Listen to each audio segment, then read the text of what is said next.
Good afternoon. I would like to call to order the November 18th, 2008 meeting of the Glendale Redevelopment Agency. Mr. Clerk, may we have the roll call, please? Agency members: Draymond. Here. Quintero. Here. Weaver. Here. Yusefian. Here. Chairman Najarian. Here. May we have your report? The agenda for the November 18, 2008 regular meeting of the Glendale Redevelopment Agency was posted on Thursday, November 13, 2008 on the bulletin board outside City Hall. Thank you. The next item? Next item is approval of minutes. So moved. Second. And I was absent that day, so I will register an abstention. And if there are no other corrections or modifications, the minutes will be approved as submitted. The next item, please. Next is oral communication. Discussion is limited to items not part of this agenda. Each speaker is allowed 5 minutes. Members of the redevelopment agency may question or respond to the speaker, but there will be no debate or decision, and the matter may be referred to staff through the executive director for an investigation and a report. Thank you. I have a card from Herbert Long.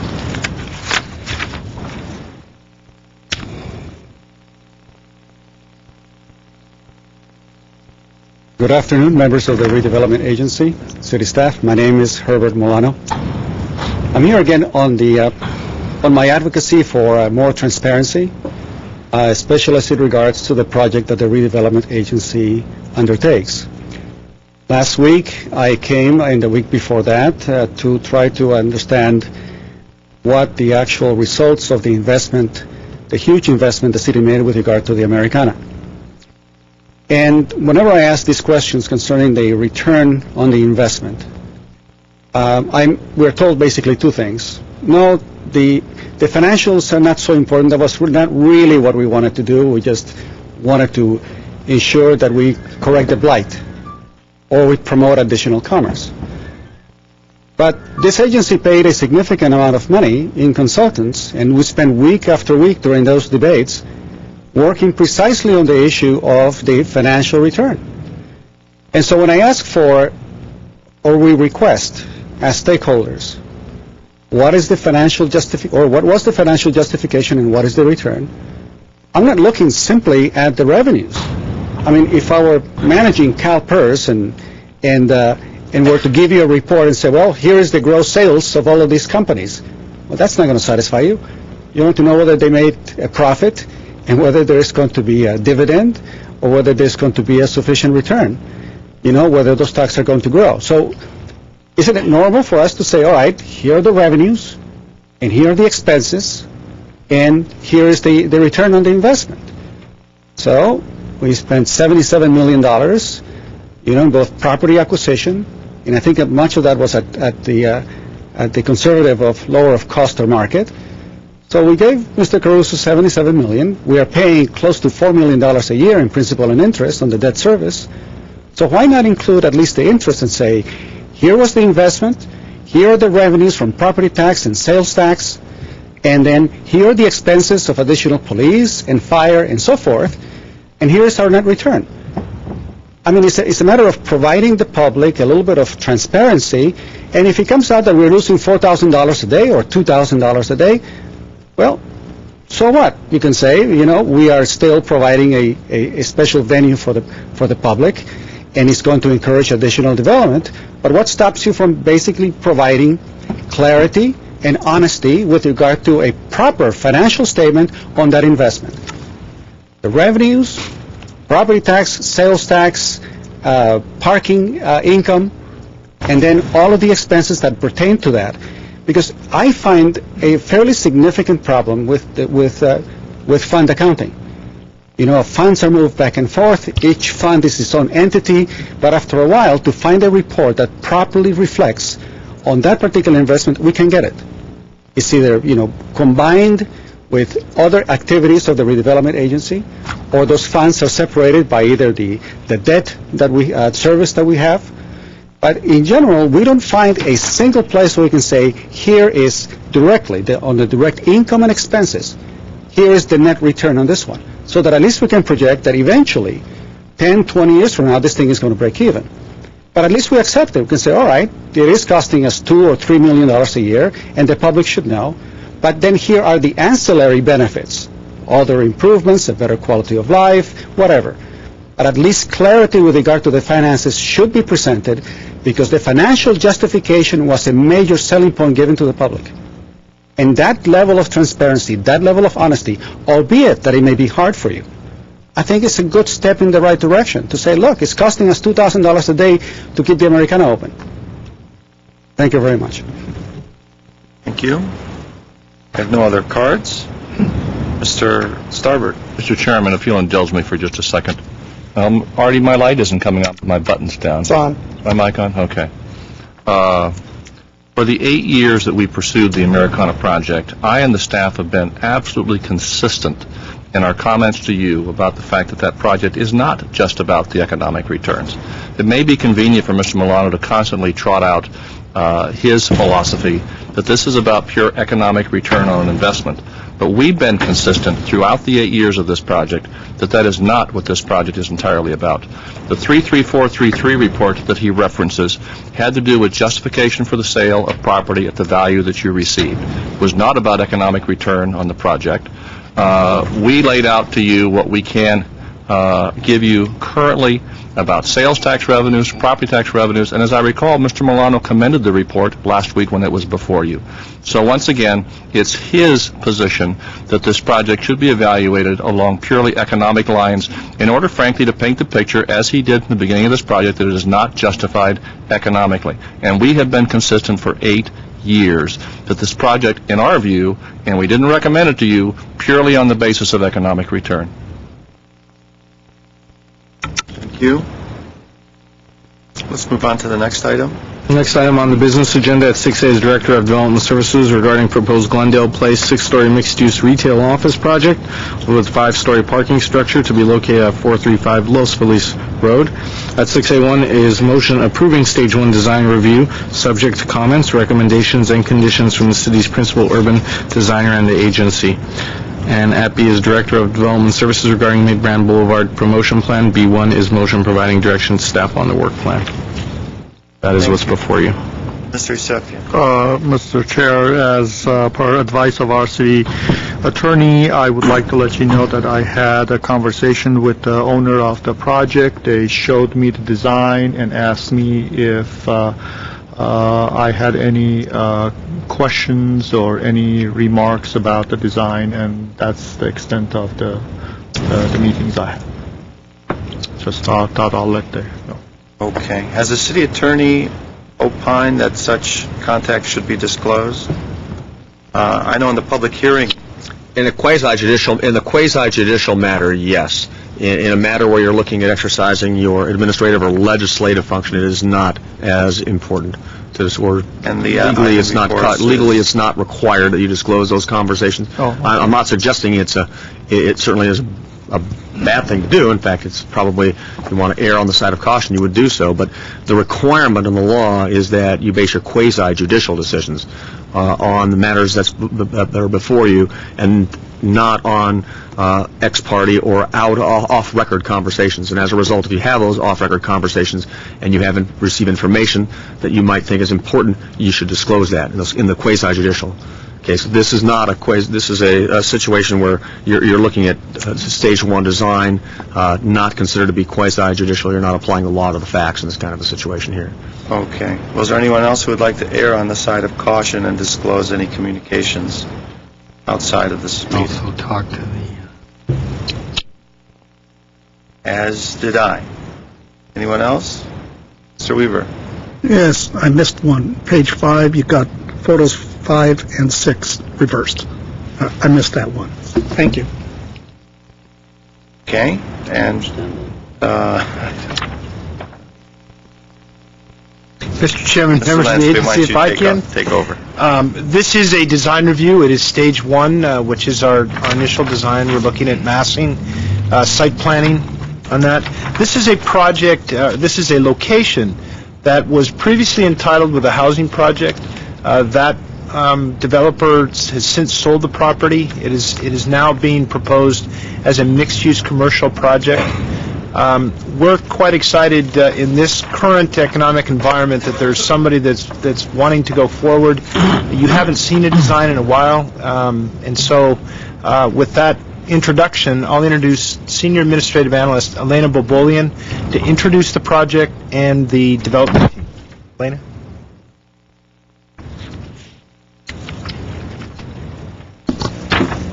Agency Chair Najarian and members of the agency, I'd like to present the design of a mixed-use project at 435 Los Feliz Road for your consideration today.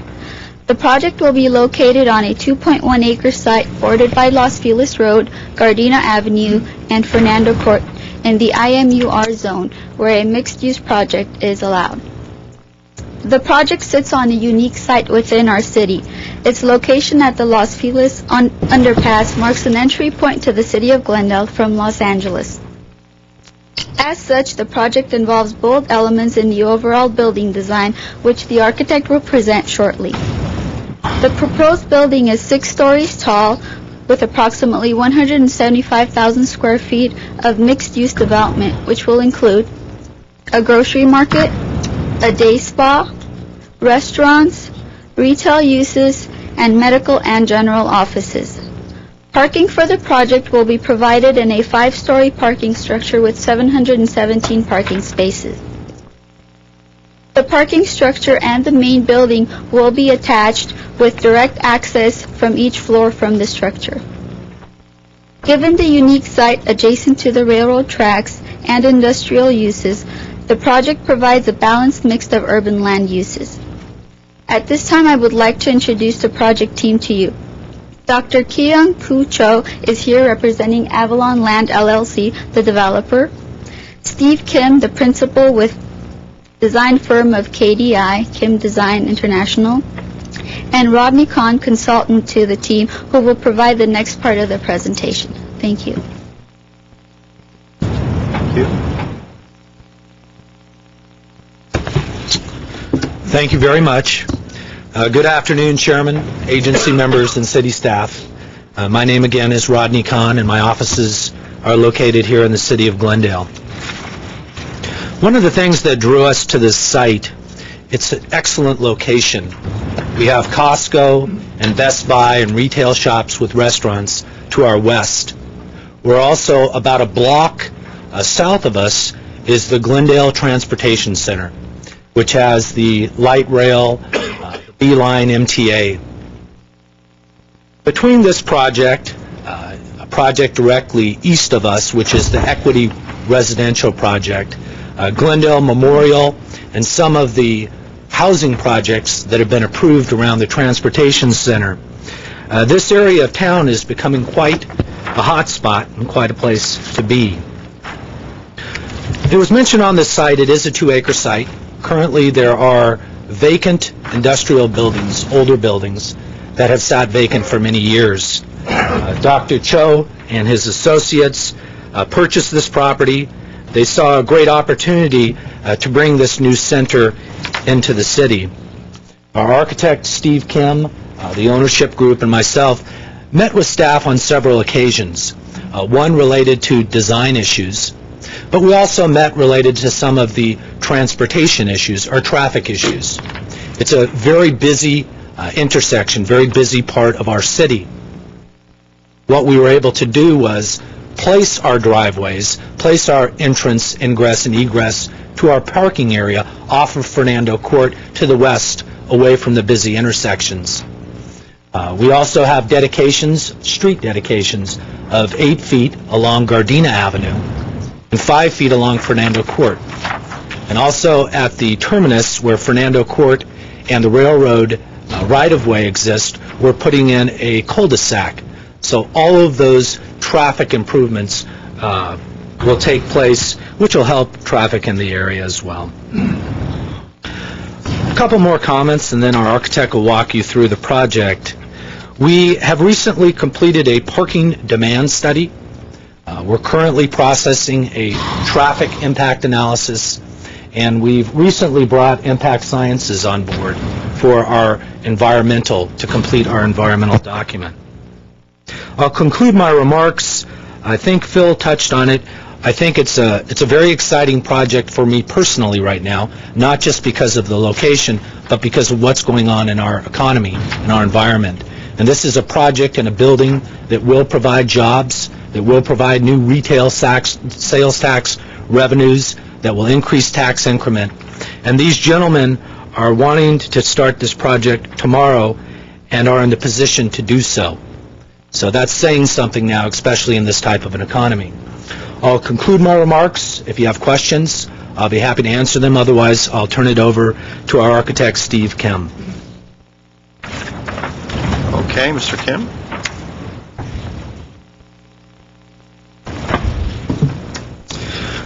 Good afternoon. My name is Steve Kim. I'm the architect on this project.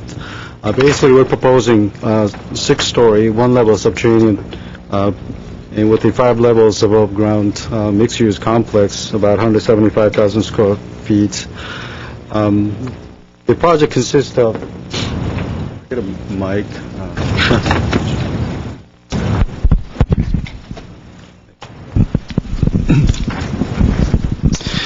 Well, basically, the project consists of the day spa on a basement level and grocery market with some limited retail, a bakery or coffee shop, and 2 levels, the second and third levels of retail, general retail. And as Mr. Khan mentioned, that professional offices on the 4th level. We're probably looking at doctor's office, and then we're looking at full service restaurant on top of on the 5th floor, working with the courtyard. Also, within our site, the parking, we're proposing 6 levels of parking structure with the 717 parking spaces located along the Southern Pacific Railroad, which kind of works as a buffer between the railroad and our complex.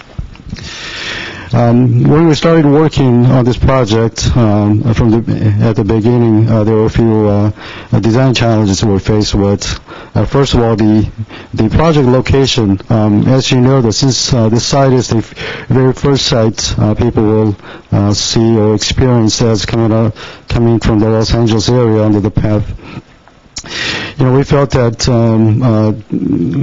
we wanted to create a landmark building that will serve as a gateway to the city of Glendale.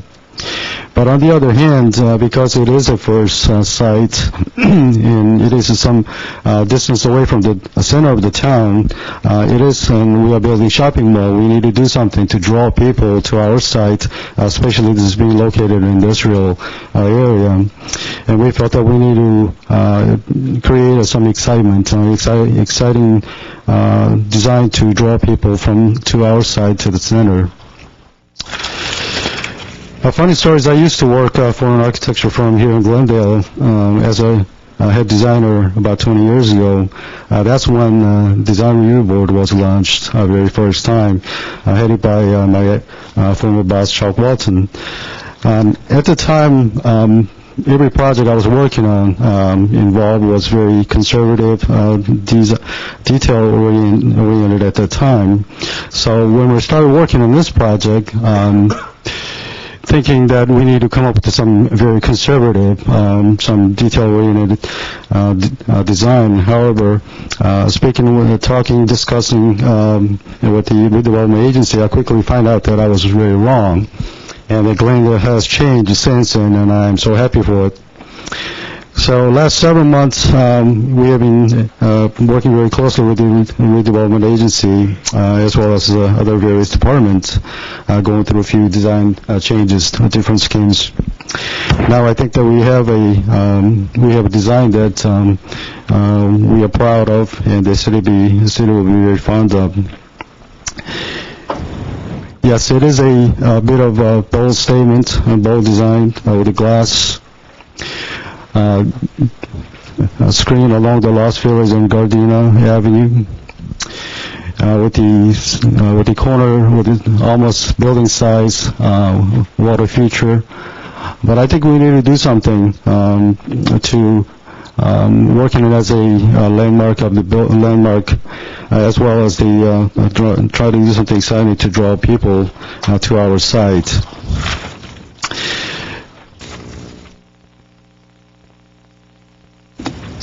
if I just go a little more, the building, it is a glass screen. Basically it's a shopping mall. The inside functionally is pretty straightforward. Half of the building, half of the lot is a parking structure, and then half the lot is a shopping mall. But at least we thought that we can do something special on the outside to create some excitement. As you can see, on the corner, along the Los Feliz side and the Gardena side will be covered with the glass screen. And on however, we kept the street level pedestrian activities, and during the daytime, this is basically how a building will look, with the glass tower with a different shade, a different type of building, a different type of glasses. But at nighttime, I think it gets more exciting. I think probably the one good example that I could give you is a Bloomingdale's down in South Coast Plaza. I think it's something similar to what we're trying to do. If I can give you kind of special effects here a little bit. This is how we be looking at during the daytime, but at nighttime, actually will be kind of lit. The whole glass will be illuminated, and so they will create this type of effects. Well, secondly, we had some traffic circulation issues, but I think that Mr. Khan has went over it. Actually locating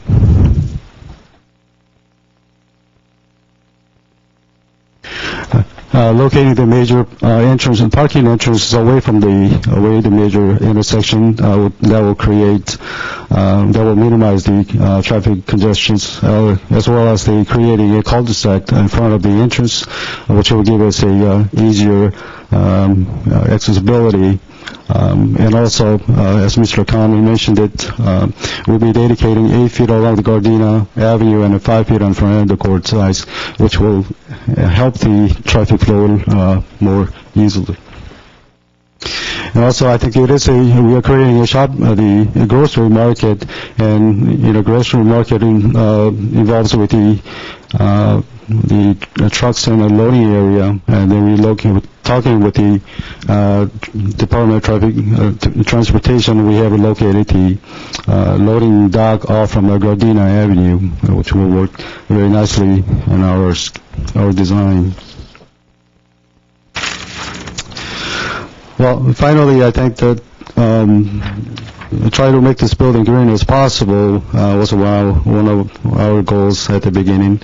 Our office takes this environmental issue very seriously, and this project is not different.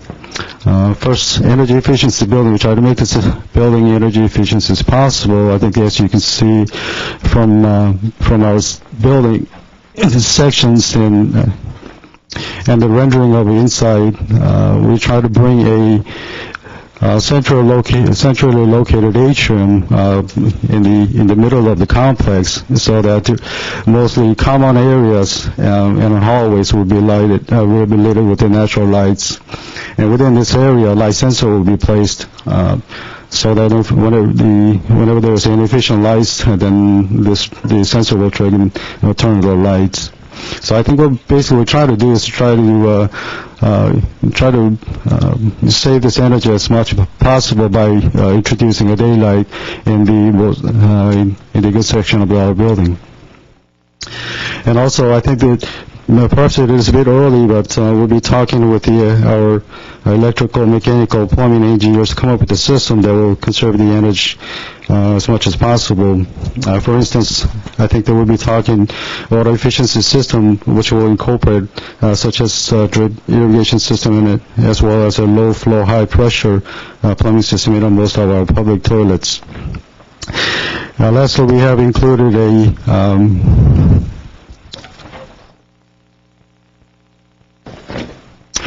a trash and recycle room within our building next to a loading area, so that will help people to collect and deposit recycled materials such as newspapers and cardboards and cans and whatnot. And also we'll ensure that when we do spec, when we're working drawing, we'll specify all the recycled materials as much as possible, like insulations, tiles and carpets, and ceiling tiles and whatnot. We feel that we have a good design, very exciting design, and we're proud of it. I hope the city of Glendale will be fond of it. That's our design as well. Thank you. Thank you. I have several speaker cards from the public. Would like to hear the public first before we ask questions. I'd like to ask him a question. And I also have questions from him. Let's hear from the public, and then we'll ask the architect for any specific questions to come up. Mr. Khan, I'm assuming that you'll accept that speaking time I gave you as your speaking card opportunity. Marie Conti,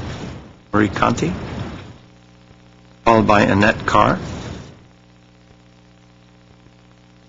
Thank you for this opportunity. My name is Marie Conti. I am a resident of Atwater Village, and I'm speaking as a consumer and not as a developer or commercial entity. Development is a good thing, but it depends on what and where and if it adds to or detracts to a community or negatively impacts on a community. The proposed development at 435 Los Feliz Boulevard appears at this time to does more to detract from the adjacent community of Atwater Village rather than add to it, and I'm not really sure what it will end up doing for the city of Glendale, but I do have several concerns. Atwater Village will be negatively impacted by the additional vehicular traffic that the development will bring if it's successful. Los Feliz Boulevard from the golf course up through Grand Boulevard is gridlocked during business hours. Adding potentially 700 more cars to the traffic will impossibly tax Los Feliz Boulevard, increase noise and air pollution, and most likely divert traffic onto the Atwater residential streets. We have moved to Atwater Village because it is a village. And the other point is, you know, if that boulevard is, and I don't see how you're going to get to or from there without getting onto Los Feliz Boulevard. And if the cars can't move, I don't care if you've got Disneyland there for $1 a day, people are not going to go. The traffic problem is a real big problem. I would also question the need for another grocery store. Vaughn's is just up the street a block away. About 3 blocks down is a successful spa. There are medical offices already a few blocks down. Los Feliz Boulevard is already heavily populated with restaurants. Why does the city of Glendale feel that both Glendale and Atwater Village need more restaurants? An industry that has the highest mortality rate. We don't need, you mentioned one type of restaurant, but it was said that there would be more than one restaurant. We don't know what kind of restaurants are planned for the development. We don't need any more fast food places. The communities both Atwater and Glendale don't seem to support high-priced restaurants, and there are more than enough medium-priced restaurants in the area to serve both communities. Another concern I have is, do we really need 5- and 6-story structures that take up the entire area of this very small plot of land? You also have an animal hospital across the street, and those animals are going to be affected by the noise, vehicular traffic, whatever that occurs at this corner. I'm concerned about the animals too. But the proposed structures are going to stand out like a sore thumb, and they don't fit in with the area. In that area, we do not have any multi-story structures. Let's keep the ambiance of the city. Growth is fine, but put growth where it fits.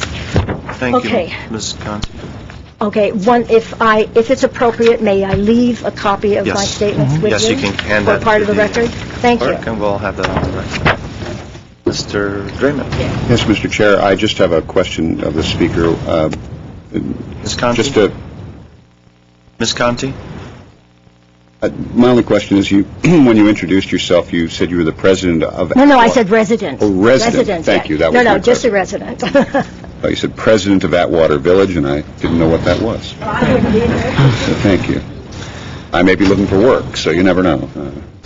Okay. Next speaker is Annette Carr.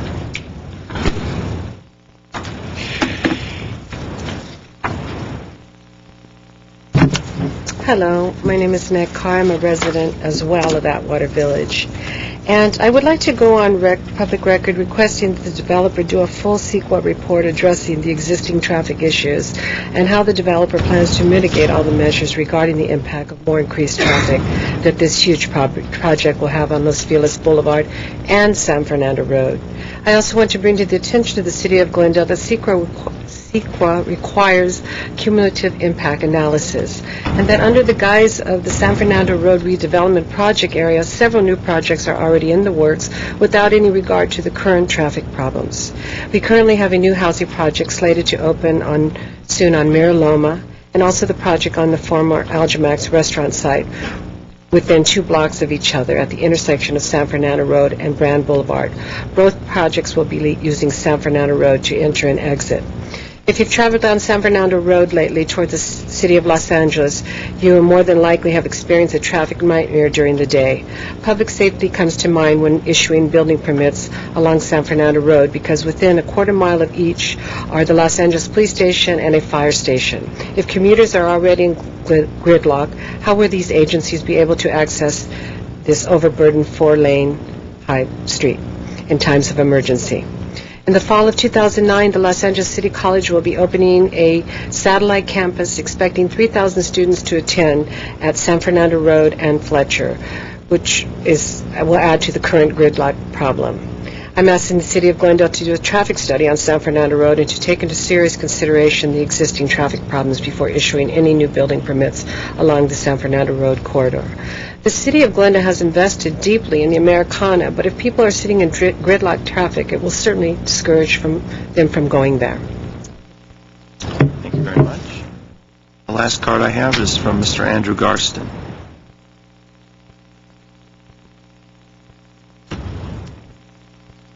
Good afternoon. I'm Andrew Garston. I'm, along with my wife, owner of business in Glendale, Massage Envy. I also live in the hills to the south of Glendale, and have done for the last 25 years. As Nettie had stated, when we're coming, Glendale is our backyard from Atwater Village, from Los Feliz, from Silver Lake, from Echo Park. We come here for our services. And what's been happening over the last several years, and Glendale is fostering this now with this San Fernando Road plan, is gridlock on your borders to the south. And that means that people that work here and people that want to come and do business here are going to have a harder and harder time. We have Brand, we have Los Feliz as really our primary surface streets into the area. And then we have Colorado coming off of the freeway. Colorado is going to be very much impacted, as we know, with the Americana when it becomes seasonal. Right now, existing Los Feliz is severely impacted already by the Costco development. The CEQA process is a process that allows you all and the community to objectively evaluate environmental impact. And this is a severe environmental impact that's possibly going to happen both with this project and other projects that are on the board. And I don't know if an environmental impact report was being called for, but if it hasn't been considered, I think it probably should be. And that's all my testimony. Thank you for your consideration. Thank you very much. That's my last card from the public on this. Go to Mr. Weaver. For the architect, 2 things. Have you, or did you consider it all solar panels on the roof? We have not considered, but this is something we should look into it. Yeah, possibly you can be self-sustaining in that way, possibly. We'll take a look into it. Second, there was something in the report about the side slope going to the underpass be treated. And I presume that side slope is public, belongs to the public and not to the property. Is that correct? Yes, on the Los Feliz side. Yeah. We have a Where I'm going down, that slope, that's public property? Yes, it is. There was something about, in there, I think about treatment. You doing some treatment, but it's public property. I mean, I think the city ought to look into some kind of treatment on both sides. I don't know why you can't core into that side slope, the city, and plant trees on that side slope. I know there's a sewer line in there, but there's plenty of room and adequate to plant it. I don't know what other kind of treatments the city might have to make that bank look good, whether it be painting or some other kind of mechanism, because I've looked at that many, many years the way it is right now. Are you amenable to that? Yes, sir. We found out recently from the public works that there is a sewer line going along that embankment area. It's only 8 feet deep, so we can't quite build a structure there, but I think, as you suggested, if we can do some landscaping along that area, I think we'd be more than happy to do that. That would be a good option. Thank you. Those are the main things. Do you want me to make my comments now? Just answer questions. You're free at any time. Okay, comments. I'm very familiar with Atwater District, as it was called when my father's business was down there for 35 years or more, across from fence at Laundry. So I'm very, very familiar with Atwater, and I know it's in the city of Los Angeles. We put in a Save-On drugstore at the corner, and that was supposed to create horrendous traffic that would bring everything to a standstill. I assume in the rush hours it's no different now than it was before, but I don't see where it increased the traffic. Traffic study has been completed, I believe, or at least a preliminary look at whatever. This is only for stage one. There's a lot more engineering work to do in terms of traffic handling. Could argue the places I go all the time, Best Buy and Costco, came in right next to the Glendale border. Boy, it brought a lot of traffic into Glendale. So, okay, if Glendale wants to put something much smaller in, we shouldn't. When L.A. did, that little border at the railroad track sure makes a big difference. Both streets, Gardena and Fernando Court, will be widened. I presume if you're coming from Glendale area, you might be coming down San Fernando Road and turn onto San Fernando Court, because that's the entrance to the parking structure. Less traffic may come down and go up Gardena and around the corner. I don't know. It'll probably be split up to some degree. Freeway traffic, yeah, if this is a destination location, which I just can't see it being that heavy, you'd be getting off at freeway at Los Feliz and going east and underneath and then turning up Gardena. But I don't see this as a heavy-use destination place. The market that's there, it's not going to be a Vaughn's. It's a different type of market, I'm sure. I presume a lot of the people that are going to live in the area being developed will walk to that market rather than drive to it.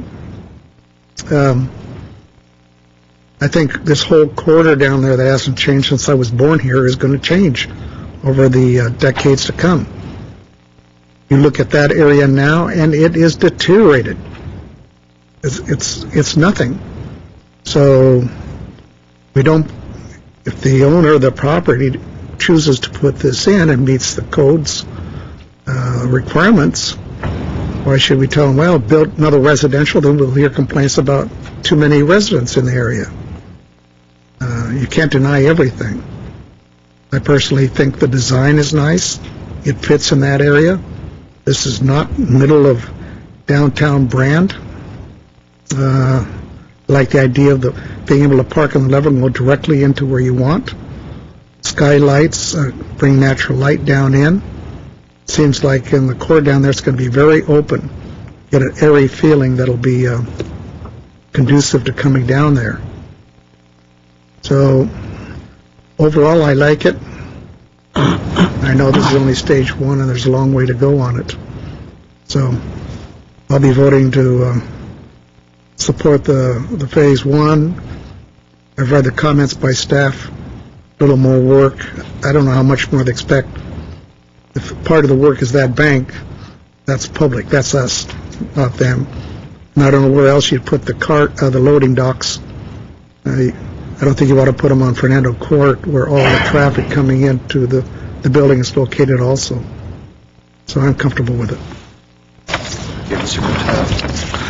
Yeah, I'll start by addressing some of the concerns from the Atwater residences. Unfortunately, after the city of Los Angeles chose to rezone, because as we all know, that was the Franciscan plant, when they chose to rezone that area, I think that sealed Atwater's fate, not only on Los Feliz, but in all of the cut-through traffic.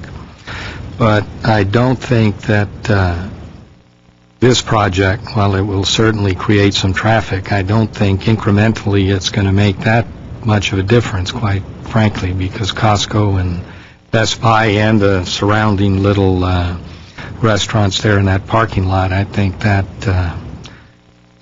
it's an F at this point, and I can't imagine it's going to be much more than an F.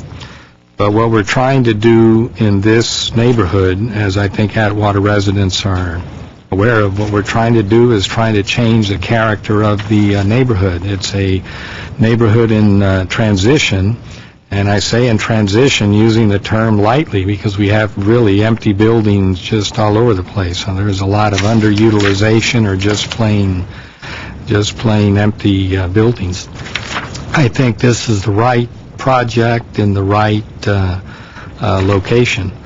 I think this is going to help the neighborhood. I think with the housing element that's been brought in, I think overall this neighborhood will begin to change, which I think is going to be much better. It's going to raise the level for Atwater, also in addition to the South Glendale neighborhoods.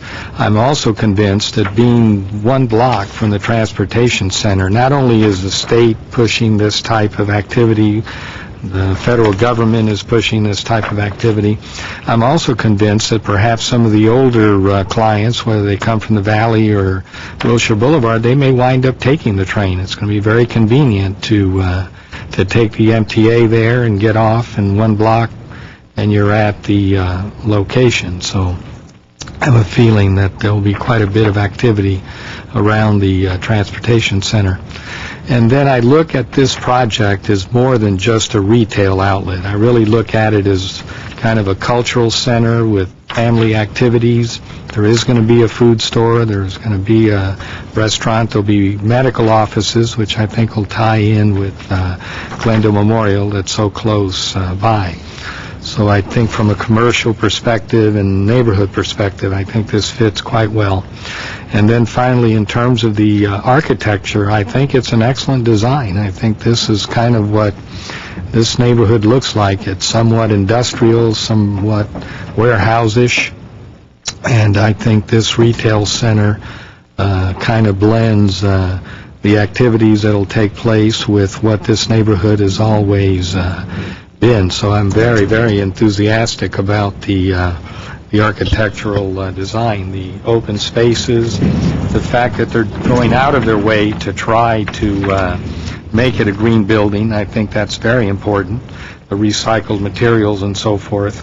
And I would like the developers to consider solar panels. I think this will be a wonderful opportunity to at the bare minimum, you'll get the top floor of the parking structure would be a covered space. So that will also be a desirable area to park your cars.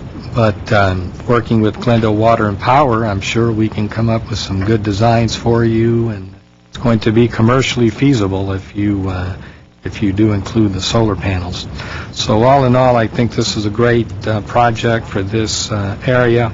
I think it's also going to invigorate some of the smaller parcels surrounding this particular site, which, as we know, has basically been empty for years and years and years. But I think over time, perhaps some of these smaller parcels in the neighborhood, perhaps some smaller companies and businesses will get enthusiastic about what's going on here and do a little bit of upgrading and bring some new business to this neighborhood. So let me close by saying for the Atwater Village people, I do agree that the situation on Los Feliz is intolerable, not only east of the freeway, but west of the freeway. But I don't think that this will really impact the area as much as it's already been impacted. Mr. Draymond? Thank you, Mr. Chair.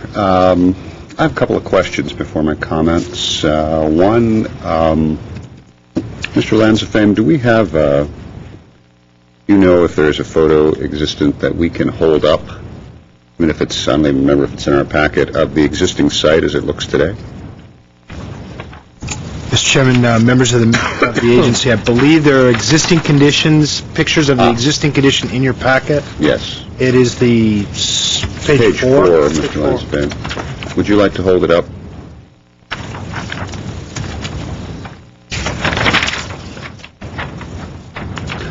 I hope my colleagues are looking at that up here. That's the existing site.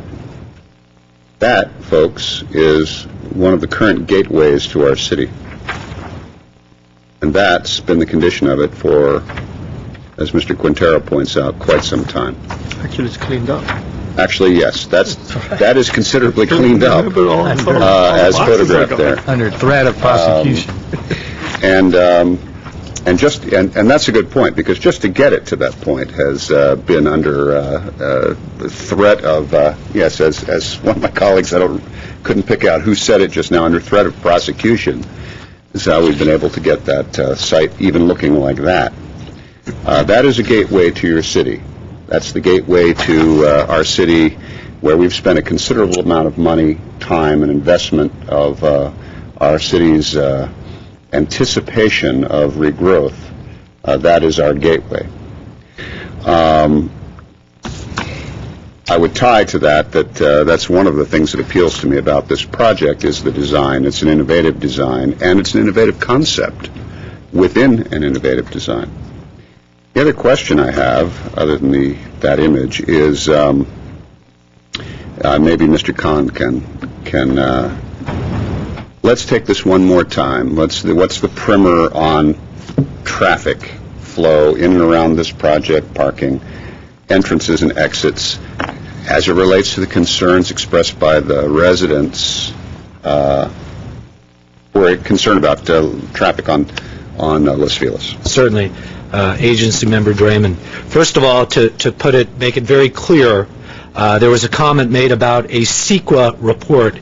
We will be doing a full and complete CEQA review of the project. As part of my presentation, I mentioned that Impact Sciences has been brought on board. They are handling the environmental component of this project. That's one thing. Two other items. First of all, as it relates to the traffic study, we have a traffic engineering firm that's currently conducting a traffic impact analysis. The scope of that work has been scoped out by the City of Glendale's Traffic and Transportation section. Different intersections, both in the City of Glendale and the City of Los Angeles, are being analyzed, along with, as I mentioned before, we're doing parking analysis as well, both in the City of Glendale and also in the City of Los Angeles. So there will be a full and thorough analysis of both traffic and parking for the project. All right. And on the diagram behind you, can you sort of give us an idea, though, to what we see the traffic flow as being? Entrances and so on. As you know, having been out to the site, there's a steep concrete embankment along Los Feliz, which is the major thoroughfare for this area. There will be no entrances or exits as it relates to cars or traffic from Los Feliz. As it relates to Gardena, as you get further away from Los Feliz, we have one area on the corner that we're going to be using for truck loading. So once again, not to interfere with anything along Los Feliz and no circulation. As it relates to entering, as you and I would enter the site ourselves, the ingress and egress after the dedications are taking place, along with the cul-de-sac, we have driveways that are all the way to the west. We have a driveway that will lead down subterranean parking area that also has both ingress and egress for that driveway. And we have a second driveway as well that will lead up, that will go into the different levels of the parking structure. All of the traffic, all of the circulation is coming in off of Fernando Court and at the end of the bulb of the cul-de-sac. Okay, thank you. All right. In the, what to call it, power center, is that the word we use now? Down the road, there's Costco, a Best Buy, a Toys R Us, a Mimi's, a Baja Fresh, a Panda Express. What else is in there? T-Mobile. T-Mobile. Toys R Us. What's that? Toys R Us. Yeah, Toys R Us I mentioned. All right, I have to say that I'm not certain how a combination of medical office use, a sort of, it's not a day spa exactly, and it's not a gym. Certainly, it's something new for us. Actually, that concept. I think here in Glendale, it's sort of what would you call it? What are you calling it? Family spa. A family. Family spa. We'll call it a family spa, so to speak. Give it a name. I'm trying to envision, other than the grocery store, what here is going to be the tremendous impact, traffic and parking-wise. Certainly, it's not the medical office use. This is the spa, if you want to call it that, is more of I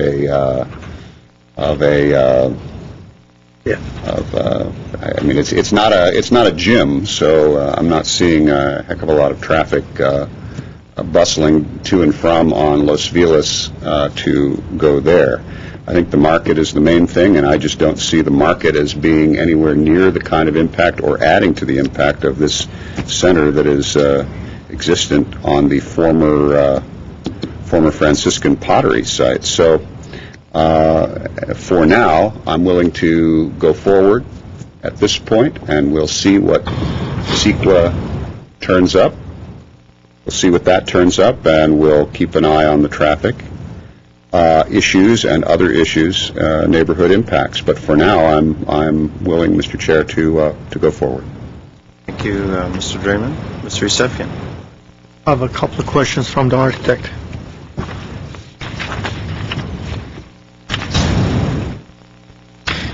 Okay, I'm going to go to my staff report, and I have a drawing in here. Page 8. I don't know if you have this or not. If you look at page 8, the only thing, let me see if what you have is the same as what I have. Yes. Only number 1 is what the picture shows to be. The other 3 have absolutely nothing to do with this design. Already told them. So who was in charge of that one? Is that what you were saying? That's one of the 2 That's pages. not what it... Yeah, I think this board represents what the... More accurate one. The Yeah. accurate We ones. submitted. We do everything by computer, and computer sometimes doesn't give us what we want. Okay. The other question, I think Mr. Khan said that there's only one subterranean. There's actually 2. There is a subterranean level, the basement level, and then there is a second level of parking beneath that, if I'm not mistaken. At least that's what I read in my drawing. There's 2 levels of subterranean parking and 1 level of commercial use. Right. Here's a couple of things that I have to ask you a question on. The area on Gardenia Avenue, the facade on Gardenia Avenue is very attractive at night, especially when it gets lit up. But the one that is facing San Fernando, you could see it has a lot less glass involved than the one on Gardenia. Fernando Court. Los Feliz, I'm sorry, Los Feliz. Could you put that up? No,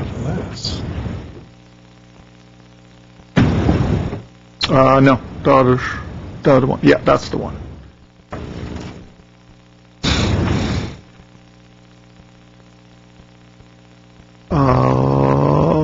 No, that's not the one.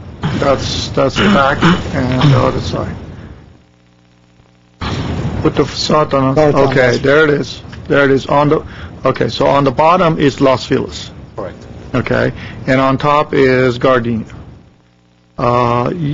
Is there anything you could do to the facade of the parking structure to make it a little bit more appealing? Also, do you have any plans in landscaping? Because I don't see anything there at all. Is there going to be palm trees? It's a 5-story building. Yeah, there's no landscaping in the front. Well, I think this is some area that's what we haven't really undecided because that's our concrete embankment area that we really need to resolve what we need to do. However, I think that talking to various city members, I think they're introducing a more landscaping on Los Feliz.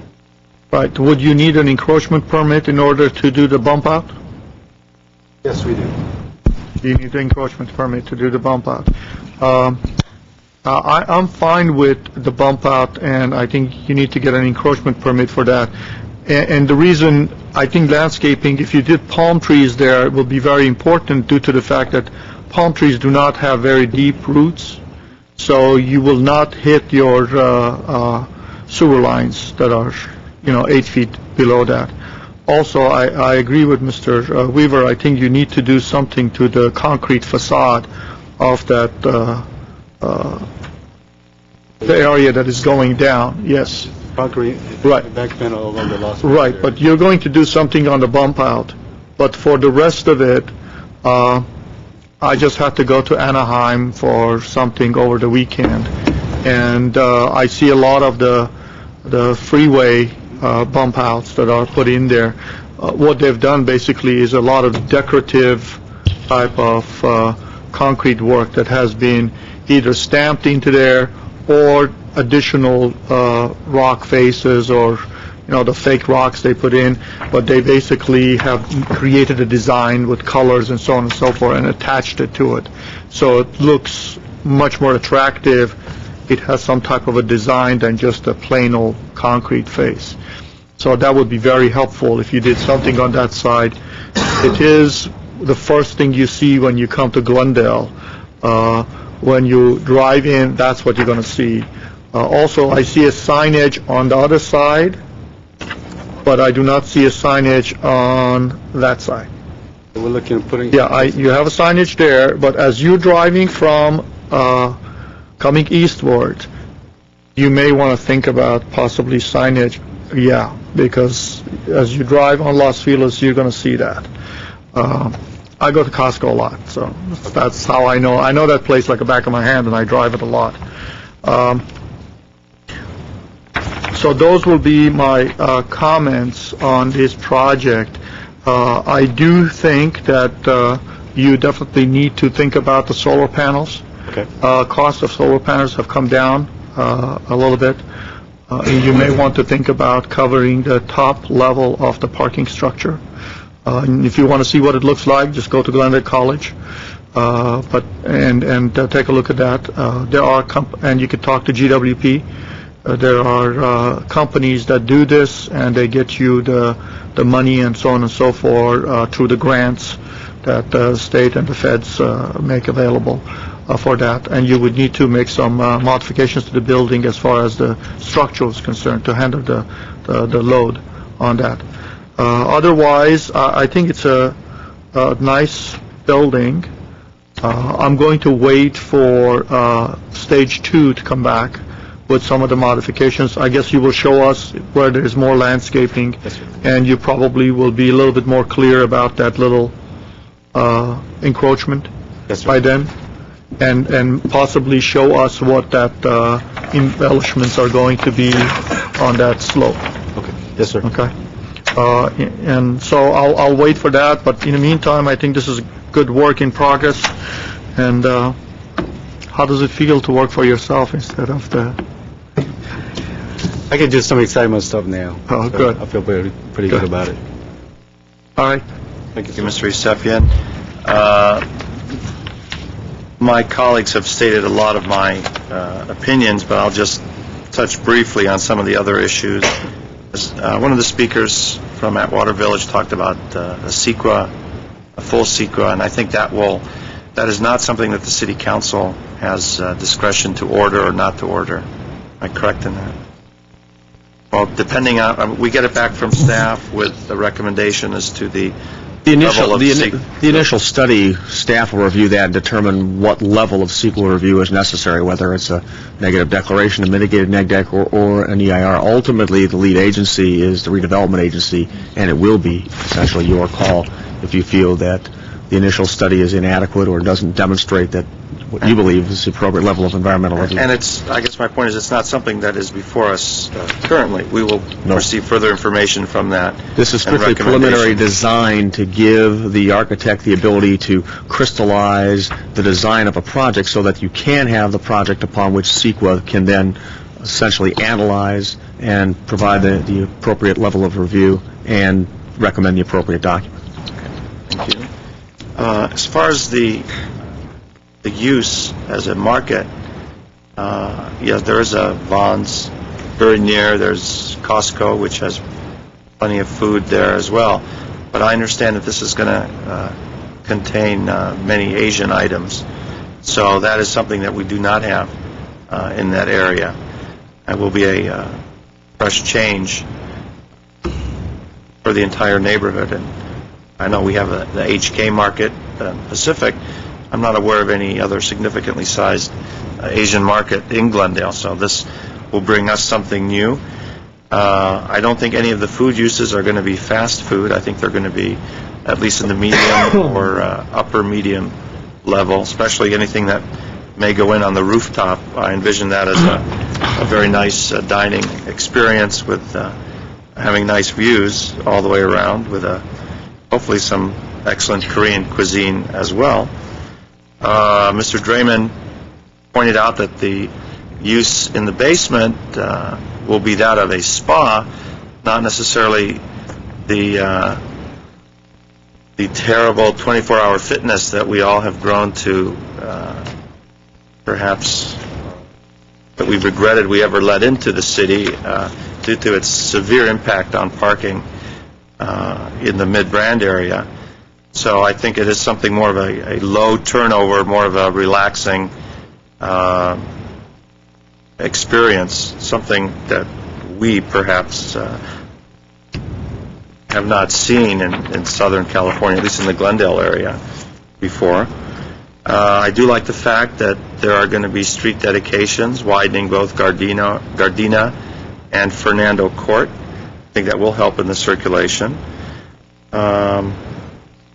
I did like the elevation on Los Feliz with the structural members at different angles. It kind of reminded me of the Bird's Nest Stadium in Beijing.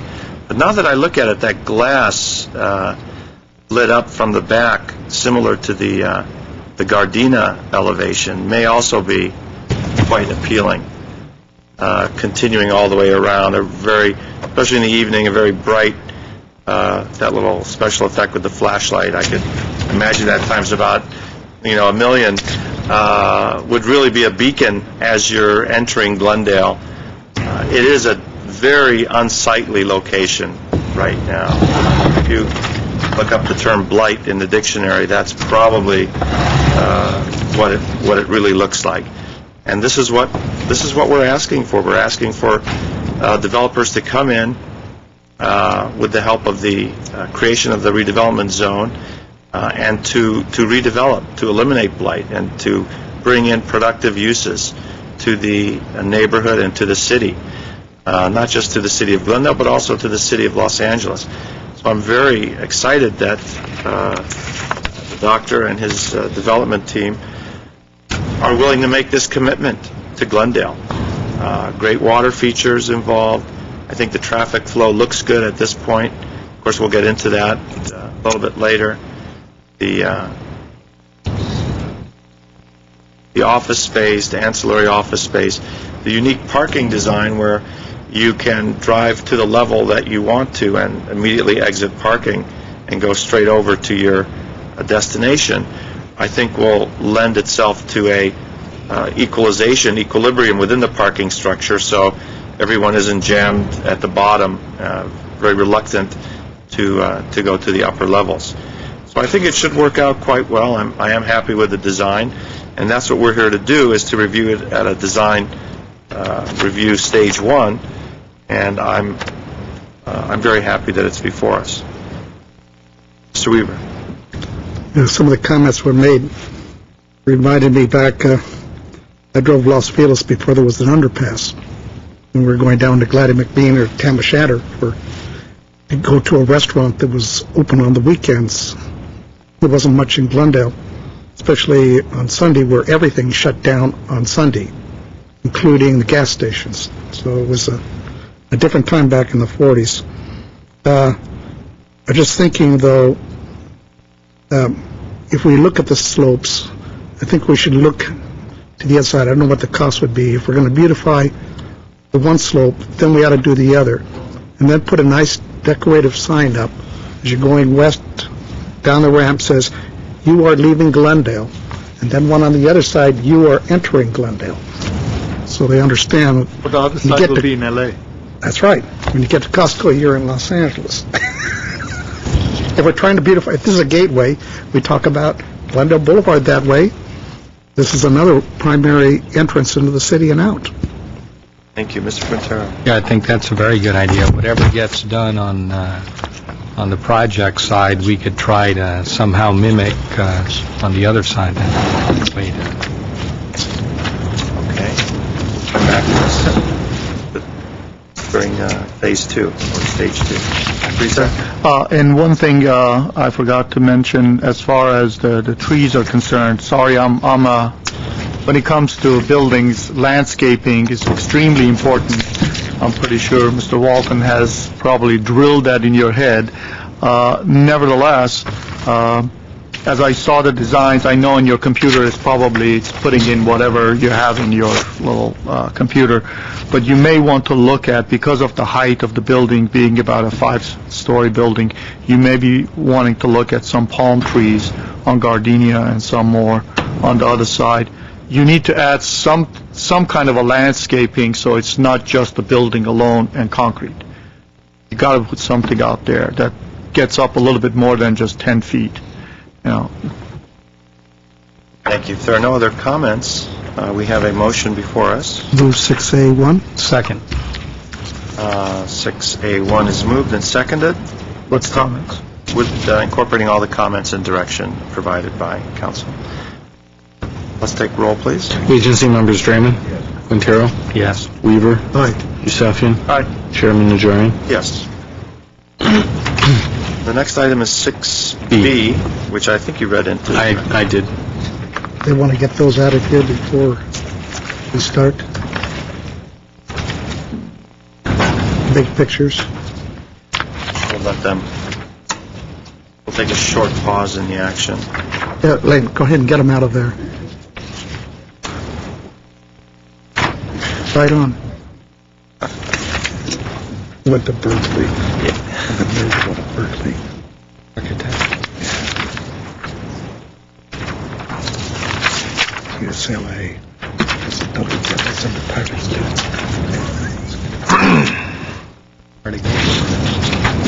Drink 6B, Phil. Okay. Texas Tech. Been a crazy season. I don't know.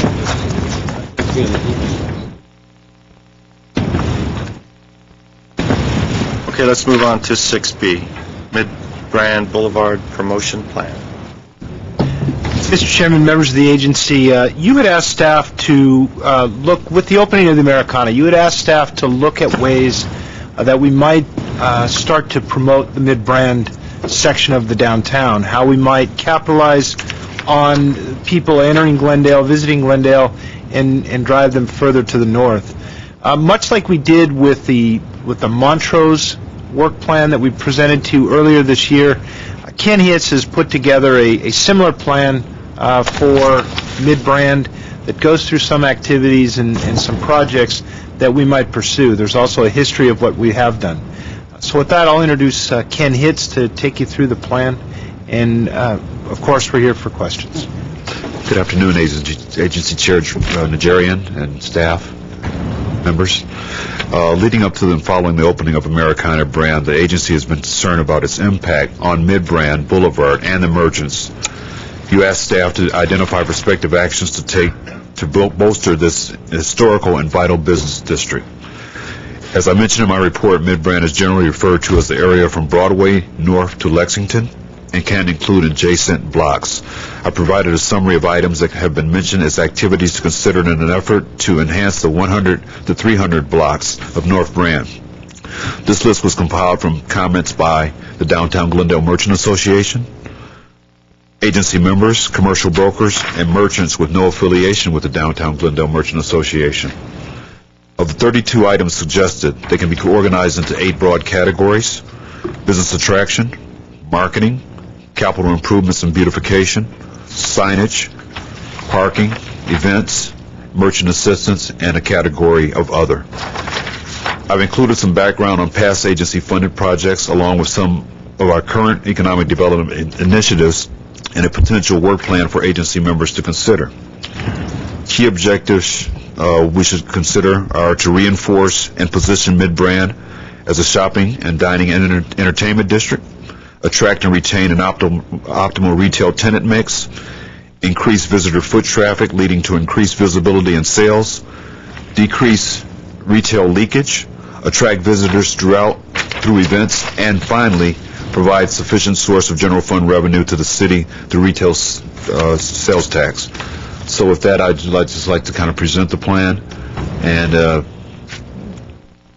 kind of get your opinion in terms of direction to take. Is there a PowerPoint that you have? No. Did not include a PowerPoint. I saw the screen and was wondering what we had in store. Sure. Okay, I have comments, Mr. Quintero. I have some comments. I have plenty of possibilities here. The ones that I'm particularly interested in the staff focusing on are the following. In terms of business attraction, I think the best bet is work with commercial brokers on retail and restaurants. I think that's a good idea. And then overall, I would say marketing, brand, Mid-Brand is the best thing that we can do. A broad marketing campaign that will let people in Glendale, Burbank, the surrounding neighborhoods, just let people know what's available on Mid-Brand. I think sometimes it's easy to kind of drive by a little bit faster than you normally would and not to kind of focus on the different small restaurants and small shops that are available. So I think it's definitely about marketing. In terms of the capital improvements, I think I like accent lighting on the trees or the tree bases. I think that kind of makes sort of joyous kind of look. So anyway, I think that's a good idea. In terms of events, I think that's the second most important thing we can do. Overall marketing, and then lots of events. The fact that now we're doing Unity Fest downtown, I think that's a great idea, and let's see what other events we can come up with. You don't always have to close Brand Boulevard. It can be smaller events at Chess Park, continuing to bring tournament type of events there, and but overall bringing events with the marketing, I think that'll work in the long run. And then others, the encouraging restaurants to include more sidewalk dining, I think that's a great idea also. So all in all, I think we need to push for our local merchants. They're small business owners. It's not easy for them to stay in business with the kind of downturn that we're having. So whatever the staff can do, and other departments in the city working together, working with the Chamber of Commerce, obviously with the Merchants Association, I think that's money well spent. So I think the report's fine, and just follow through with some of these ideas. Do we have cards? You have 2 cards. I'd like to hear what... All right. We'll go to Helen McDonough, followed by Alyssa Glickman.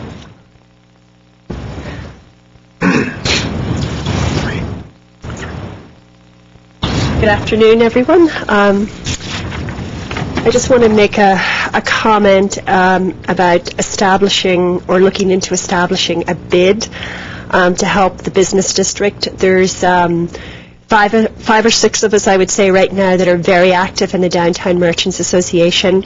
We try to be creative. We try to come up with events, marketing, promotions, but there's only so many hours of the day, and quite frankly, we're all pretty worn out.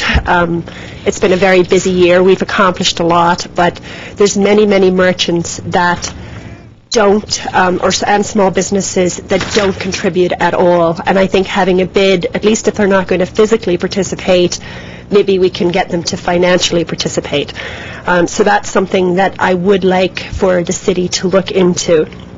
And that's really where I think we would appreciate your assistance.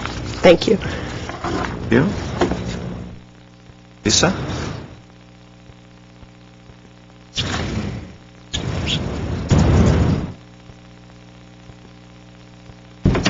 Mr. Chair, members of the agency, I'm Elisa Glickman. I'm with Glendale Arts, and I'm also on the board of the Downtown Merchants Association. First of all, thank you on behalf of the Merchants Association for asking staff to look into how the agency can further assist us in furthering our goals as both Glendale Arts, the Alex Theater, and then all of the merchants that are represented within that district. We worked very closely with staff to about a year ago to identify ways that we could take the funds that we receive as a Merchants Association and further our goals. And we really identified marketing and events, and thank you, Councilmember Quintero, for identifying that as one of your key goals as well. And to that end, helped to develop several runs downtown. We're working on some spring concerts to sort of piggyback on some of the success that we had with Unity Fest. I think, Mayor Draymond, your vision of having to bringing the Harvest Festival down to the Boulevard and getting people in that area and engaged to see what's going on as they're driving through Brand. This gave them an opportunity to visit some of the restaurants, visit some of the shops, and see what we had available. And I heard lots of comments from lots of people that they had never taken the time to walk down that section of the boulevard. So I think that those types of things are really critically important. And I'd also like to piggyback on what Helen said. There are over 200 businesses in our district, but there's probably 5 to 10 of us who really actively pursue marketing our area. Now, all of the businesses reap the benefits of what we do, but I really feel strongly, as do many of the merchants that are active in our association, that making our area a business improvement district will not only give us additional funds to do events and marketing, but may also give us a staff person so that we're not all volunteering 100% of our time in addition to doing those jobs and running our own businesses. So we appreciate both the fact that the staff has stepped up and that the council has stepped up, and we look forward to furthering our collective goals. So thank you. Thank you. That's the last speaker. Yeah, very simply put, I'm willing to do any of these things that the merchants in the city agree to work on, with one caveat. Anything that's going to cost any significant amount of funds in the future, I won't support. Not when I know staff's coming back requesting us to reduce the budget again. We just can't afford to take on more expenses when we're going to be asked to cut expenses. So anything else, I'm right with, and when the economy turns around, let's have the other stuff in.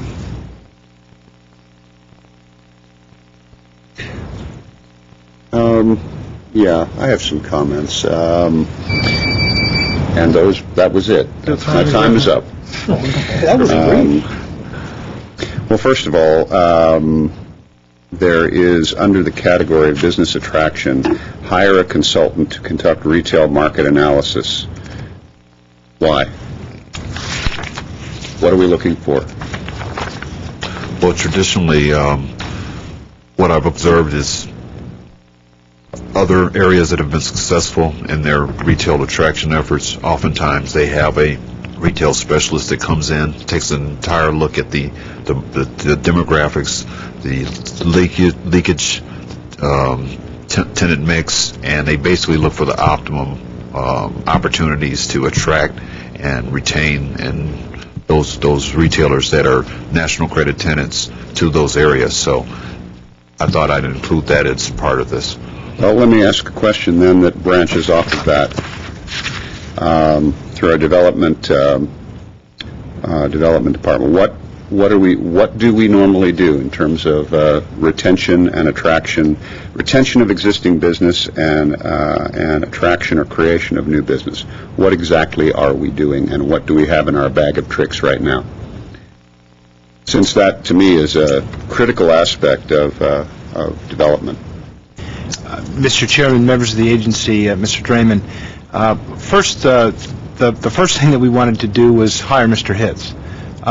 We have started to go out and cold call, provide services, or at least information on services, get to know the business community a little bit better on a more personal level, beyond just the merchants associations. In terms of attraction, we have prepared the types of things like Invest in Glendale, and we have done some marketing in the past, not so much now, but things, relationships with brokers, where we would, in fact, meet with potential tenants and talk to them about the benefits of doing business in Glendale.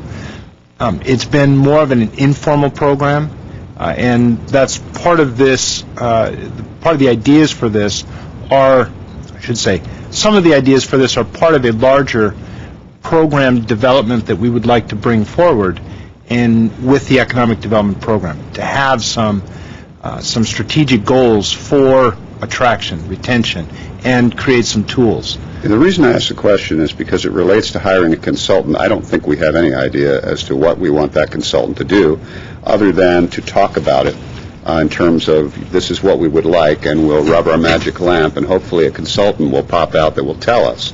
The items that you've mentioned have to do with attraction of business, but they don't have anything to do with retention of business, and that's where I think we need more help. I would rather see us, rather than hire a consultant at this point, I would like to see the city throw its muscle behind helping establish a business improvement district. And out of that would grow the ability to tell the city what they need in terms of a consultant, and perhaps they may be able to hire that consultant. I have to echo part of what Mr. Weaver was saying, and that is that we're in sort of a cutting mode, and we're going to be for a while, rather than an expanding mode. The other thing is, if we hire, as it also talks about, I think it's page 6, bullet point 2, hire a retail or retail consultant or consultants to conduct a retail market or marketing analysis, tenant mix, etc. Such a person that we would hire would have to be someone who was like a stick of dynamite, not like a wet sparkler. It would have to be a stick of dynamite in the body of a real go-getter to accomplish this. But I don't think we're in a position to hire such a person yet. I think we need to put our emphasis behind helping establish a BID. Now, a little bit of history, as you well know, that's been attempted already in Mid-Brand, and without success. I know a little bit about BIDs and their creation. In fact, I served on the nominating group when we panel when we were looking for an entity to do the work to hopefully create a BID there. We didn't have a lot of buy-in from the merchants there, particularly the merchants who were not retailers, retail, restaurant, and entertainment. The people that are up in the office buildings and so on didn't see the benefit, I assume, and were not so interested. It's a hard thing also, especially in this kind of economy, to go to retailers and merchants and say, by the way, here's what this is going to cost you annually. But ultimately, that is the way to go here. They need that. And listen, I know exactly what they're talking about. This is it. You have a 40-year-old BID up the hill, which was one of the first BIDs in the nation. Matter of fact, the fifth one created in the nation. And it still always falls. There's 216 members, and it still always falls to 5 or 10 people to make it all happen. I'm sorry to tell you, but that's really what it is. And there's an ebb and flow to it. Sometimes you get people in there who are real go-getters, and they are imaginative and creative and really go at it. And other times, it doesn't work out that way. It depends who's serving on that board. But the city of Glendale, I believe, and particularly through your department, Mr. Lansfane, really need to throw its weight behind assisting with the creation of a business improvement district, and really carefully considering whether that should be a tenant-based BID or a property BID. And I would advocate very strongly, as I did the last time, but I didn't carry the day, that it should be a tenant-based BID, personally. You'll be told, but the property owners are there forever. Yes, that's true, but mostly the property owners aren't engaged in the day-to-day of what goes on inside their rental units. The store owners, the merchants, the restaurant owners, the entertainment venues, they are. And they have the pulse of what is going on their street. So that's a couple of things. In terms of the capital improvement section, I'm willing to hear about all of this stuff, but to me, a lot of this is stuff that doesn't get at the heart of the very first, most basic, and most essential element. I mean, it's wonderful to talk about creating a speaker system, to have music and all of that, but you don't have foot traffic down there right now. And if you're going to get foot traffic that is meaningful, I don't mean just people out for a stroll, but I mean foot traffic in the sense of feet going into businesses and putting their hands in their pocket, taking out cash, and transacting business. I don't think the speakers, that is the thing we need to do right now. And by the way, those are things that a BID can make determinations for themselves as to what how they prioritize the need in their district. Public art, I'm a huge advocate of public art, but again, I don't know how that is the primary issue at the moment. It seems to me that, again, the BID and then the advisory board from the BID will help us know what their specific needs are. Parking and larger signs, I think we've talked about not necessarily larger signs, but more, we even have some of our own neon, by the way, that we use in the exchange, but it's not out in places that are helpful.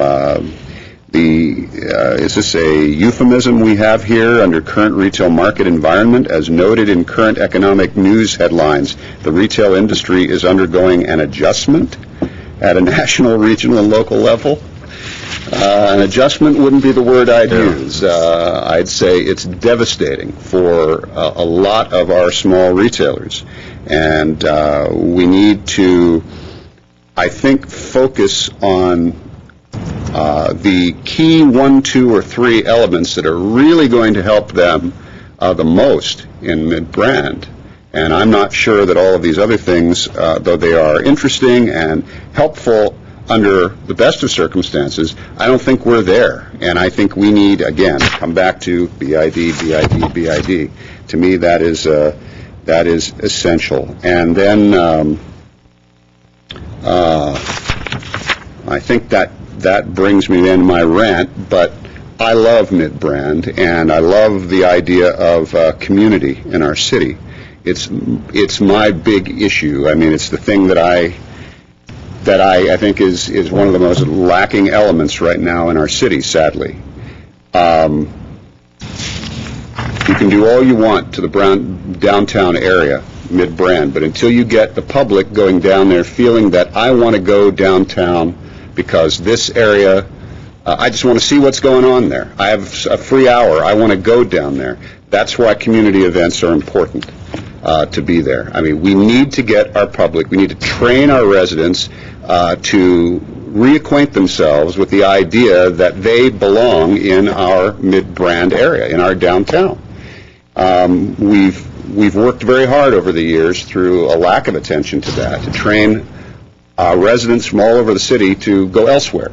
It's time to retrain them to go downtown by providing community-based, community-building activities in our downtown area. And they don't, as was said before, I don't know who said it, it doesn't always mean you have to close the block to do it. But there's lots of things we can do to get feet down there. And then lastly, I don't think our city adequately understands how to promote our various retail venues throughout the city as attractions. We don't know how to do it, and we don't do it. And maybe it's not that we don't know how, maybe it's just a concept that is not shared by my colleagues or perhaps the staff.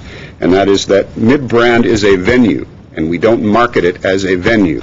Just as Montrose is a venue, Kenneth Village is a venue, Adams Square is a venue, Americana is a venue, etc. We're talking about retail venues. That is a venue that we should be promoting. It's historic downtown Glendale, if you will. And we need to promote it that way. And when I say promote it, I don't mean putting it on our website, saying, here's something on our website. We need to promote it heavily, and a BID can help do that. So anyway, that would be my number one item, essential help in creating a business improvement district, in my view, tenant-based for the downtown area, for mid-brand. And I think a lot of the other things that are listed here will flow from that. Okay, my rant's done, Mr. Chair. Thank you, Mr. Yusefian. Let me start mine. I'm just kidding. Okay, I hate to be a broken record, but my priorities will be to establish a BID. I think what happened with Adams Hill, there were a few people just doing the work before it became a BID. As it has become a BID, more people, since they're paying money, they want to know what's going on. So there is more activity. You may not get all 200 of them there, but you will get more and more of them participating since they are putting some money out there. I think that's extremely important. I am not for hiring a consultant. I think that is why we hired you. That was part of your job to do this. I think you're very capable. I've seen you in action when we went to Vegas at the ICSC. I think what you really need to get a hold of is some data, because one thing I noticed at the counter when we were there is we lacked a lot of data. And data as far as people would come to us and say, I need to open up a 10,000 square foot restaurant. I have a great steakhouse I want to bring to Glendale. Do you have a site? And we just kind of look at each other and go, I don't know. I think what you need to do is you need to find out, when are those leases up on mid-brand?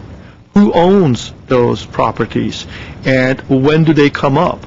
And what can you do? And this whole business of possibly putting some of these small spaces together, just like Porto's did. Started small, but couldn't survive that way. They had to expand, and they broke into a couple of buildings, and they created that. I know Raul was not a happy camper while he was going through the process. It was a pain in the neck. But nevertheless, the reason it is so successful now is because it has the square footage that it needs. And you saw it, and I was there, and Phil was there, and Ara was there, and we heard what people are looking for. They're looking for a good restaurant site, and they want a large site. We don't have them on Brand Boulevard because they're small storefronts.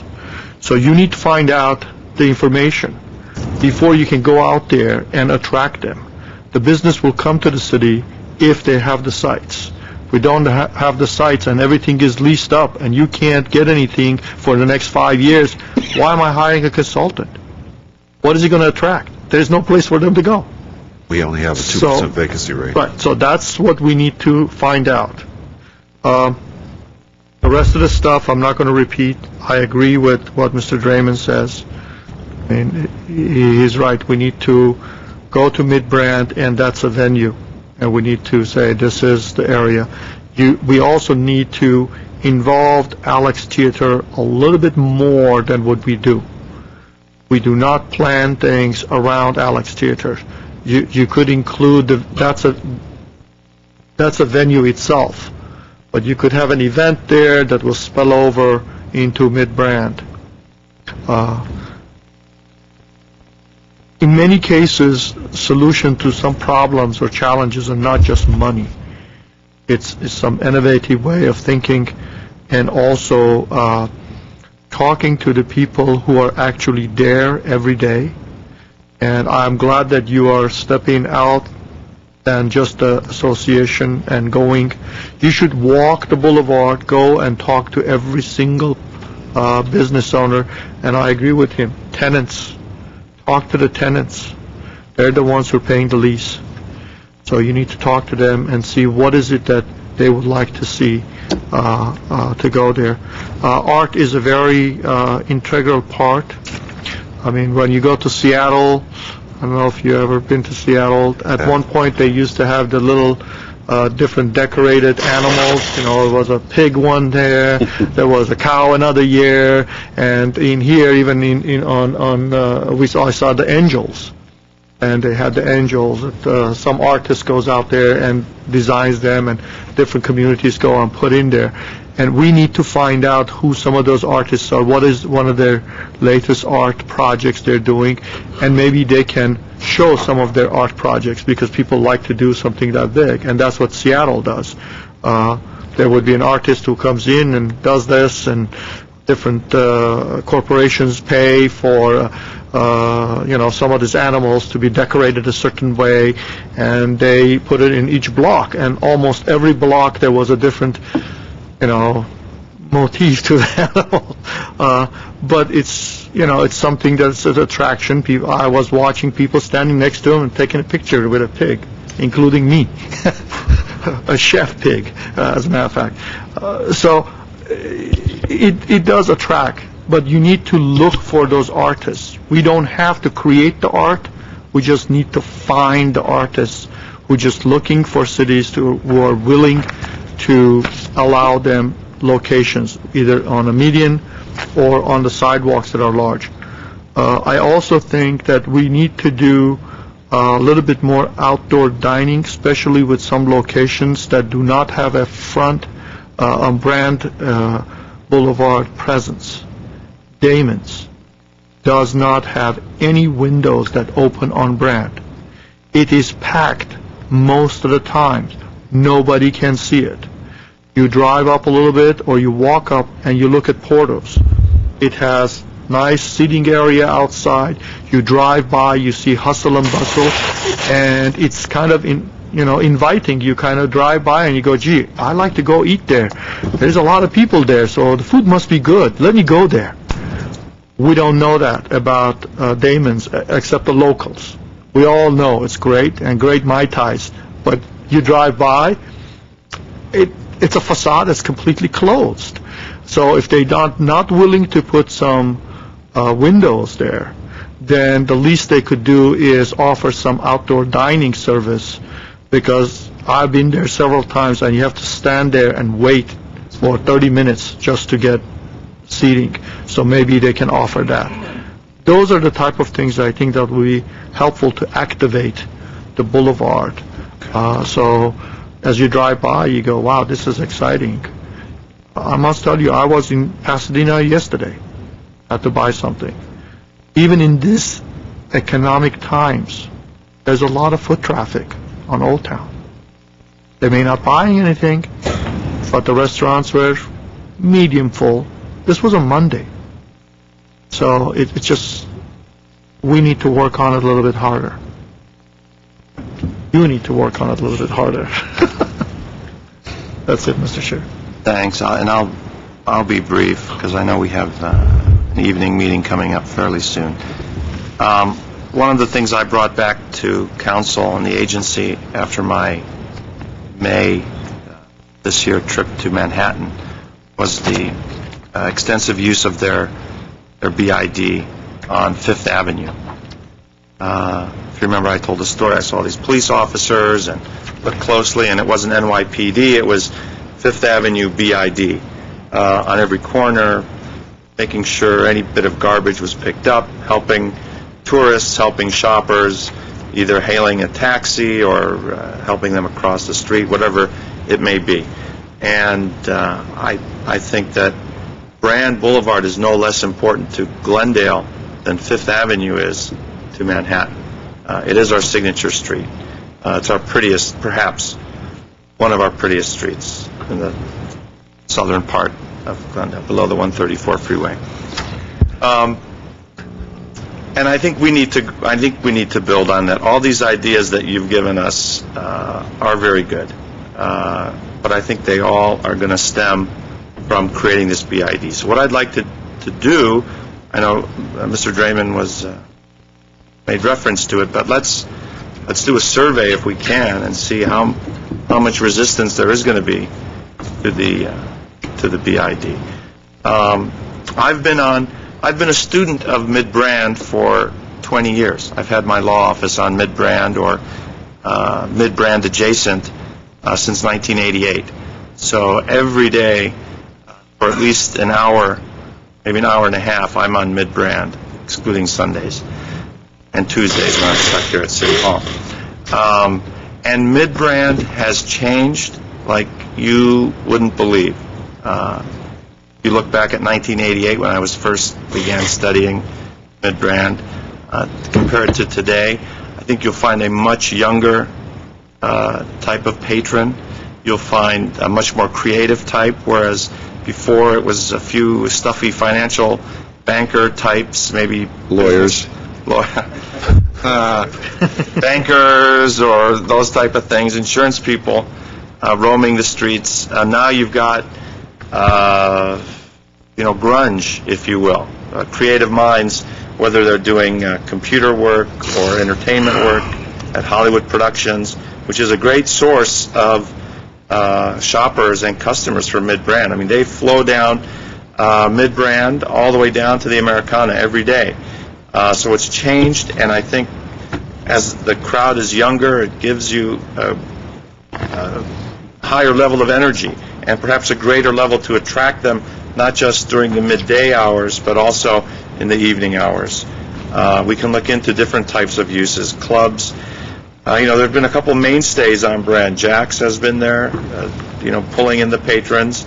Damon's further on down, Giggles, Carousel Restaurant, Farniente. So some of the landmarks down there that have brought in and Porto. Retained.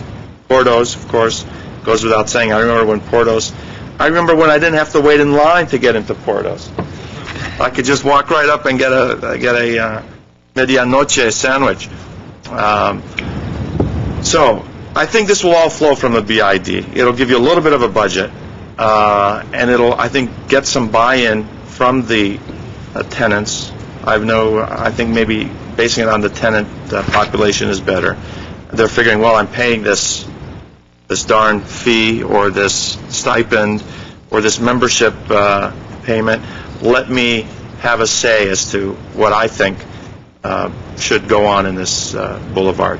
And I think that's good. I think that's something that instead of having the 5 or 10 people, perhaps we'll grow it to 15 or 20. I know we're never going to get a huge number of buy-in, but obviously the more creative minds bringing their thoughts and particular issues. And speaking of particular issues, we've got to clean up that chess park.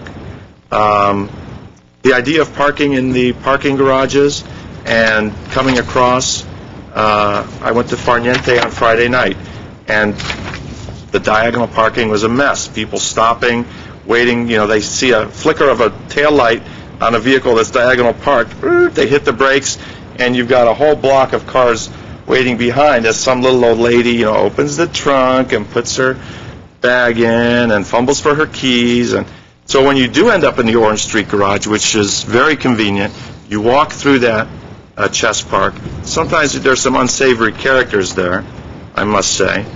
I don't want to say they are dangerous, but unsavory and messy. They have their dinner there or whatever, and they leave a lot of their trash. And my wife, pointed that out to me on Friday, that they should be kept a little cleaner, because we are directing people to that parking garage to flow them in through to the Mid-Brand area. So hopefully that's not a big budget item, but it's important we keep that clean. So, Mr. Weaver. I'm reminiscing with all what you said. Back in the 40s, all the shopping was done on brand. Webb's department store, the shoe store was down there for kids. There was cafeteria. That was the street you shopped on. There were no other locations really in Glendale to shop. But that was 60-some years ago. I still remember when Betty Porto and Raul Porto were little kids. I went into their little hole in the wall. Boy, look at them now. I could have never figured that it would grow as big as it did. You've grown up a lot since then. Chess Park, yeah, they deal drugs in Chess Park, and the police know it. They get reports and they try to clean it out. Never did like the Chess Park to begin with, but they do pay chess in there once in a while. And I think before any of you got on the city council, I helped set up the Merchant Association for Adams Square, downtown, reinvigorated Kenneth Village. For downtown, I believe we looked at a BID. Try to form one. Too difficult. How do you form one? It's got to be the tenant-based, but how do you force all the tenants to agree to it? I forget if we had to put it to a vote of the tenants, and you assess them another fee, and they're going to vote no. So how do you force a BID to occur? We knew 8-10 years ago that was the way to go. But it's the mechanism to make it happen. Maybe John knows, but the 60s were a lot different than today. A lot of these tenants are upstairs and stuff. Why should I contribute to a BID? I don't know the answer. It's just we tried in the past. I don't mind trying again. Yeah, well, you're right, Mr. Weaver. I wasn't on the council at that time, but I was involved with the creation of the BID at Adams Square, and the attempt to create one in Mid-Brand. Yeah, because I was asked to serve on the panel that hired the consultant to create those, and the biggest, I'm sorry, and I hope I'm not offending anyone, but so I'm going to go ahead because I don't know how else to say it. We hired the firm that must have been called Dud Incorporated, and I think you all remember interviewing those people here before the dais. I don't think you were on the council yet, Mr. Najarian, but they were the most lackluster, anemic, in my view, lackluster and anemic entity in the world. And they were constantly advocating to do what was easiest rather than what was the best and most viable. And part of it, Mr. Weaver, part of the answer is no. The city can't force it. You're right. They can't force a BID on here. They have to encourage it based on the ability to convince existing, in my view, tenants rather than property owners of the benefits. And like with anything where you're advocating something, you have to have a good advocate that's up to the task, not somebody who's just there to collect a paycheck. Because they've been the hired consultant, they walk away, and what difference does it make to them, whether or not they've been successful or not? There is a percentage. You don't have to get every single person to agree. I believe, well, it used to be 60%. I think it depends on what kind of BID you're going to form, but it used to be 60%. And again, it's the tenants need to understand what the benefits are to them, and the benefits are so many that if you hire the right firm, you will be successful. It won't happen overnight, but it will help. And if you have a core of existing merchants who assist with that process in talking to their neighboring businesses and lobbying and advocating themselves. That makes the job easier, too. We also frustrated the project before by giving that consultant the task of doing 2 BIDs at the same time. And that's a lot of ground to cover. So anyway, BIDs are still being formed all over the nation and in California, and I think we can do that here. I think we must do that here. So. Okay, Madam City Attorney, we have been pretty consistent on some of the concepts here. What form should this motion take in terms of giving the direction to staff? Because we've sort of changed our plan, sidetracked it, or put a different focus on what we would like them to do. What would be the best? Sure, I think we have adequate feedback from you at this point without a particular motion. Okay. No motion So necessary. I think your feedback, because you've been very consistent in a number of different areas, so I think it's very clear. The direction is clear. Is clear. Mr. Youssef. I have a question. Do we charge restaurateurs to have outdoor dining? There's a permit fee. Yes, we do, Mr. Youssef. For it. And how much do we charge? Saying yes. It isn't much. It's nominal. Yeah. I want to say it's like $100 a year. The insurance, they need to provide the insurance to do it, but they don't get charged the sewer fee, or it's not counted against parking or square footage or anything like that. Because I thought that may be something that we could throw in as part of, if you were part of the It's a pretty nominal fee. It's enough to really cover the administration of processing, making sure that the diagram that's drawn, that the stanchions are there if they're going to dining alcohol. I have a question along those lines. How do we go about deciding the actual width of the area that the restaurant or cafe will use? Because it seems to me as these things are getting rolling, it seems like they're getting wider and wider to the point where you're walking in the and street. I think that's the constant battle, is they get approved with certain standards, and then there's a tendency to start encroaching. I noticed just recently as I walked on Brand by the Granville. The Granville seems to be getting out farther, and then they put their sign out beyond, so you got about 3 feet of passageway. It's just, I think for Public Works and for code enforcement, it's a constant problem, because especially with the movable barriers, and I think Granville is permanent barriers, but with the movable ones, they just keep pushing out a little more space, and pretty soon there's very little sidewalk. And some of them I also notice, are actually starting to enclose the space with curtains. And it's a constant code violation. We're trying to balance, because we see the benefit of it. In fact, you all had relaxed some of the standards for that, so we would encourage it. But we don't want it. It's a balancing act. Yeah, to become I'm all for it. I think these are great locations, great opportunities, a streetscape. But I do think we have to watch it from time to time, because like Mr. Starbird says. A conversation we had recently was we also don't require a restaurant to come back and reapply.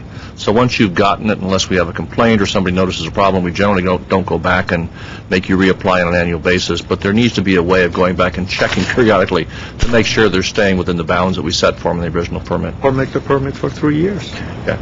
Again, they still have to stay within the whatever constraints we give them, depending on the width of the sidewalk.